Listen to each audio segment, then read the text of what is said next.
This is Sawyer Robertson, and you're listening to the Bearcast on SicEm365.com. Welcome into the Bearcast on SicEm365.com. Today, Colt and I are doing our best bets for the Big 12 this week. Colt, we had another kind of down week. I had another really bad down week. It's been 2 weeks of 1-3 for me. You were right back at 2-2. So just sticking around 500 and just keeping your back score up in first place now. Not second place. So. Yeah, very unfortunate there. So Colt, let's go ahead and review the week. So North Carolina at UCF, you had the under 46.5. That hit at 46 points. Really nice one there. BYU at East Carolina, BYU -6.5. Easy one there. Great call on that. SMU at TCU over 64.5. That was a miss. I also missed on that one. Bad beat though. 2 missed field goals by both teams, an interception in the end zone right before halftime, a touchdown that got a touchdown for McAllister that should have been a touchdown, and they reviewed it and called it not a touchdown. So a lot of points left on the board. Bounds, yeah, a lot of points left on the board there. So a narrow miss there. And then Arizona State at Baylor, Baylor -2.5. Obviously a miss there. So for the week, 2-2. You're 9-6 on the season, so you have a 1-game edge over me. How'd you feel the week went? Yeah, I mean, I came out on top 2 for 2. I'm 1-0 in the last week. But yeah, I mean, like I remember talking about those games, and it's so hard to predict. It was a group of games that was very hard to really get a feel for. Obviously, I hit the one. I thought for sure I didn't see UCF scoring that many points, but the fact that their defense played decently well, UNC's offense is just not good. Like that was evident. And then truly the fact that they're still rolling with Gio Lopez and not Max Johnson. Yeah. He has outperformed him in every game that they've played, and Bill Belichick continues to play him. Like, I guess they're playing towards the future. Maybe they paid Gio a lot of money. Like, he's okay. I don't really know the whole situation there, but UNC would be much better if Max Johnson was playing. But yeah, I mean, these games are hard to pick. You start getting into league play, especially with some of these games. That was not a league game, but it's a challenge. And obviously missing the Baylor and Arizona State one, I figured Baylor would be able to cover the 3. Like, I thought Baylor wins by 3, and then they lose by 3 on a last-second field goal. So these games are always going to be really close. Obviously, outside of the Baylor-Oklahoma State game this week, like most of these Big 12 games are going to be really close lines. Absolutely. All right, let's go over mine really quick. I mentioned the SMU at TCU game. I took the over as well, the over 64.5. That was a miss. Also took Baylor -2.5, so that was a miss. And then my other miss was Texas Tech at Utah. I took Utah -3.5, and Tech just demolished Utah. Well, yes and no. Like, they put it on late, but it was a good game. Like, I thought, I mean, you're right in it for 3 quarters. For 3, but for the most part. It went sideways at the end, and then I need Baron Morton to stay in the game, man. That's what I needed. I didn't need Will Hammond to come in there and ruin everything. And then my only hit for the week was West Virginia at Kansas. I took Kansas -13.5. And they got Kansas just obliterated West Virginia in that game. So 1-3 on the week. I'm now 8-7, so need a bounce back this week. But Colt, you're up first. Where do you want to go first this week in the Big 12? Yeah, I'm actually going with the Utah game, so hopefully that didn't bite me too. It's Utah at West Virginia. At West Virginia under 47.5. I think Utah is going to come out and just try to run the football in this game and control it. And I think West Virginia on the alternative hand is going to say, hey, we're not going to let you run the football. I think he's going to slow down to a slow pace. And I don't think West Virginia is going to score very many points on Utah. 47 just seemed like a lot in this instance, unless you're predicting a Utah blowout. I just don't see right now, and maybe they do. Maybe they come out and rush for 300 yards against West Virginia's front. Maybe West Virginia isn't that talented, but they did beat Pitt. They're not a terrible team, but I like under the 47.5. Real quick, Sawyer Robertson has something to remind you about. Want the latest information about your favorite team? Try out SicEm365 premium content the next 3 months for just $5 by clicking the link below. And now, back to the Bearcast. Yeah, I actually have this one as well. West Virginia They did not look good. West Virginia they're dealing with a lot of injuries now. I just think that this game is going to be slowed down quite a bit by both of these offense coordinators, to be honest. I don't think that West Virginia can keep up with Utah in this game. I also don't think Utah is trying to score a ton of points. And the good news is, I mean, like you mentioned, 47.5 is pretty good when I think this score is probably going to be something like, 30-10 or That's something along exactly those what I had in lines. my mind. Yeah. Yeah, 31-10, 31-13. Like, we're covered in all of those instances. I feel really good about this one. I think it's going to be a little lower scoring. I think it's going to be a slow pace to start the game, but ultimately I think Utah wins by, 2 or 3 scores by the end. I mean, and the possibility of Utah just shutting out West Virginia is real too. Like, I could see that from their defense, and you could get a 45-0 if it comes to that, and you're still covering. I just don't think West Virginia is going to score a lot, and if it's going that way, Utah will just run the football. I think an under is a really safe bet here. I do as well. Okay, going on to my second one here. We're going to go and just continue to pick on a team that I just think is really bad. So Houston is going on the road to Oregon State. Houston is only a 13.5 point favorite. The over-under is 47.5. Yeah. What's up, Colt? I was tempted on that one too. Yeah, I'm looking at Oregon State, man, and they lost to Cal by 19. They lost to Oregon by 34, and they lost to Tech by 31. Houston's winning this game by 2 touchdowns. They're equally as good in my eyes as Cal. And Cal beat them by 19, beat them pretty convincingly there. So, yeah, I feel pretty good about Houston. I think this is going to be a game where Oregon State probably scores, 7 points, maybe 10 points, and then Houston just kind of coasts with 27 or 30 and wins this game with relative ease. So, I got Houston in that one minus the 13.5. My only hesitancy, and this is the only reason I didn't go this game, is because it's at Oregon State. And I know I talked about Oregon State earlier, but that scares me a little bit for Houston's sake. And I haven't looked back at their schedule from last year, but I could just see this a game that ends up being a 10-point game for no reason other than it's a 10-point game. And Houston might control it. And that scares me. And I think that's part of the reason this line is where it is, because we don't know, one, how is Houston going to perform offensively on the road. I mean, they did at Rice, but is that on the road? Not really. What are they going to do offensively on the road? They did face Colorado with kind of a Gio Lopez type situation with the quarterback wise. I just don't know what Dion was doing with that. I'm curious. Oregon State's not good, but this is a weird game on the road to have.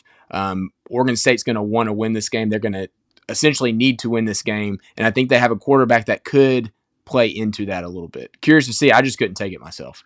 Yeah, Oregon State's currently 0-4 and have had to play 4 straight games where they're just getting smashed, and Houston just got a bye week also. That's true. I just think this is going to be a problem. All right, where are we going to next, Colt? Yeah, so my next is, speaking of that Colorado team, interestingly picked. I think that BYU's getting some value here that I don't know if it's deserved. I mean, I think they're a fine team, but they're in the top 25 now, and I think that maybe that's just because it's BYU.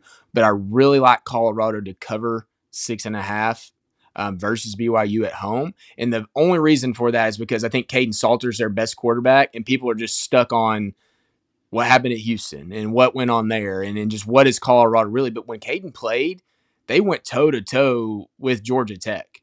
And this is a game at home. They're going to look to bounce back from what's been a weird start for them. The quarterback situation is baffling to me. I don't really know what happened there, but Caden's back starting now and is a good quarterback, or an above average quarterback. And I just don't think BYU is nearly that good. I think it'd be a home field type situation for a young quarterback at BYU where he's on the road, kind of snowballs on them. But for Colorado to get 6.5 points at home, I'm taking that all day in a game where I just don't think BYU is a top 25 team. And I think that's inflating this line a little bit. I can see that. I think Caden gives them a lot more of a dynamic runner too, which can balance things out a little bit in any given matchup. And so, yeah, it's an interesting one. BYU hasn't had to play close games so far this year. They've kind of been just blowing people out. So I'm curious if they get pushed enough to where it is a close game, how do they respond to that? Yeah.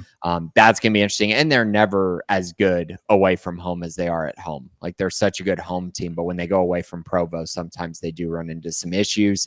I'm personally not taking that one, but I definitely understand the pick there. All right, Colt, I'm going to Manhattan, and it's UCF at Kansas State. Kansas State's a 6.5 point favorite. The over-under is 49.5.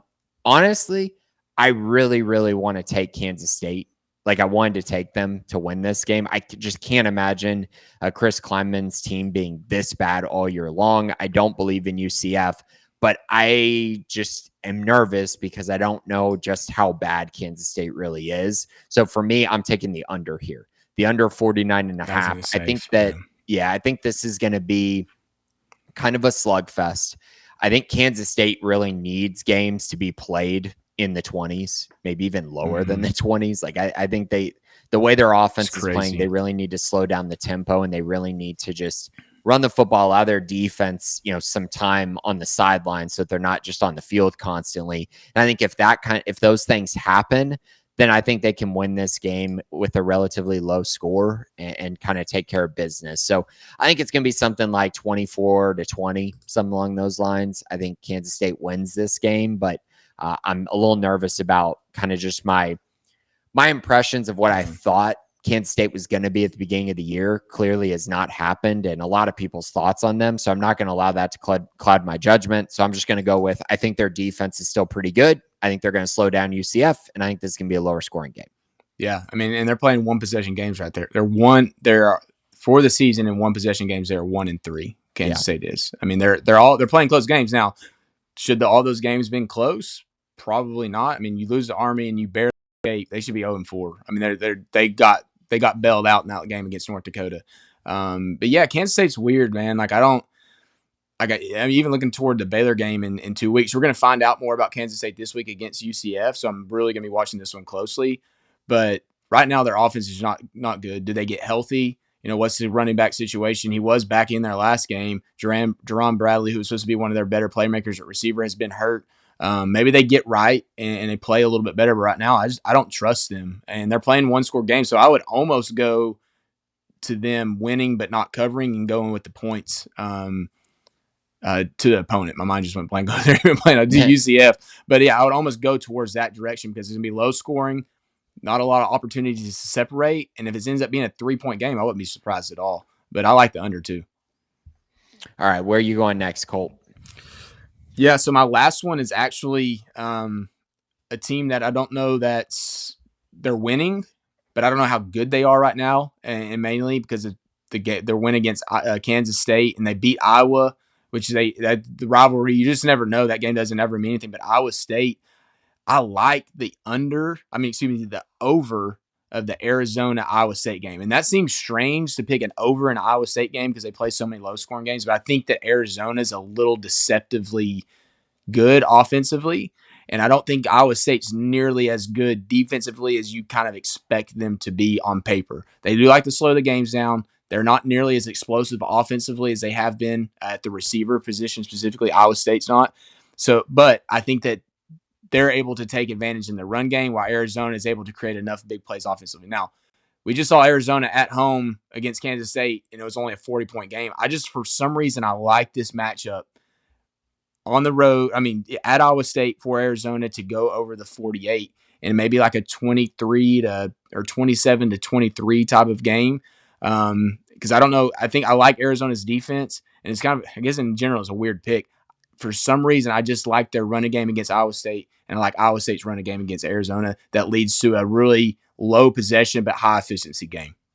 Yeah, that's very contrarian because I would have been on the under for that, I think, just narrowly, just because I think the thing that I like pretty much about both teams is their defenses, I think, more than their offense. I think it's a matchup thing. That, for me, it ultimately is a matchup like, how good is Iowa State's rush defense and how good is Arizona's rush defense truly? I don't know if we really know, but I like their running game. Like, I like the kid that transferred into Arizona this year, the running back, Amadi or whatever. He's looked really impressive, and Noah can run the football. I think you're seeing a lot of third down conversions in this game.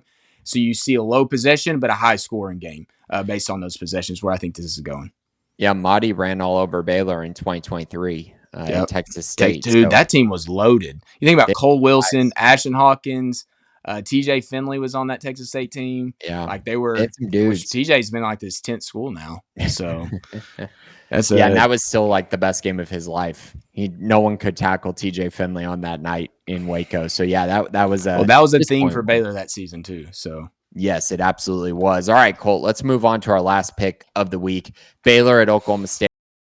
20.5 point favorite. The over-under is 57.5. Where are you going with this one?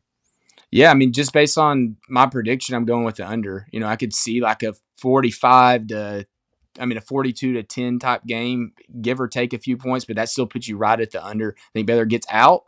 I actually like Baylor to cover as well, so you could double dip on this one. I like Baylor to cover, but I also like the under. If it's, I could see a 35-7 type game. Like, I mean, truly could see that if Baylor gets out to running the football, and you're way under it at that point. I think people are banking on Baylor's defense being what we saw against Auburn, but Baylor's not playing Auburn this weekend. And I think Baylor can score points, and they're not going to give up a ton of points. I mean, you look at the Arizona State game, now that was at home, but until late, what was the score? 17-16, deep into the fourth quarter. Like, I think there's some value in Baylor's defense in this game reaching for the under, but I also like Baylor to cover, so I could go either way. Yeah, I mean, I think going into this one, my score prediction is something like 37-13, 38-10, something along those lines, which gets you right there, which gets you right where you need to be under that number. So that makes a lot of sense. I'm going to take Baylor, though, minus 20.5. I just don't see much of a world where they don't win by 3 touchdowns. I think I would be pretty shocked by that. It'd be a pretty bad performance, to be honest, because, I mean, the good team that they played this year beat them by 1 million in Oregon. And so it could have been 100. Yeah. Could have been 100. It could have been really bad. Tulsa beat them up last week, particularly in the first half. I think Baylor's going to score some points in this game, and I don't think Oklahoma State's going to be able to keep up. So the only hesitancy on the over-under is how many points does Baylor score. That's a little bit nerve-wracking for me because it could just go completely sideways. But for now, I think the safer bet for me is going to be Baylor minus 20.5 to win by 3 or 4 scores. Yeah, I mean, and that could very well defeat the purpose of the under if Baylor goes out and has a really – I mean, they're capable of going out and just exploding offensively and then getting a late touchdown on a special teams or early special teams touchdown that factors in. And then Oklahoma State sneaks in and gets 14, and they get a touchdown late after getting one early. So that could make it go sideways. I just think Baylor controls it with the running game and keeps it from going that way. That's why I like the under, but I don't know.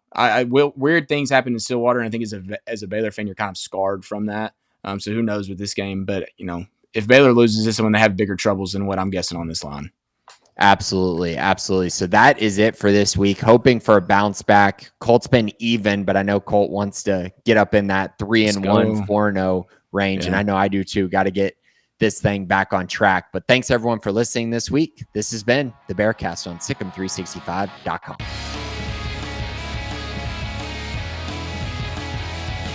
Join Sikkim 365 Premium on a $1 for 1 month trial to read our experts' notes and insights. Know about high school commits, off-season transfers, coaching staff changes, and so much more before the rest.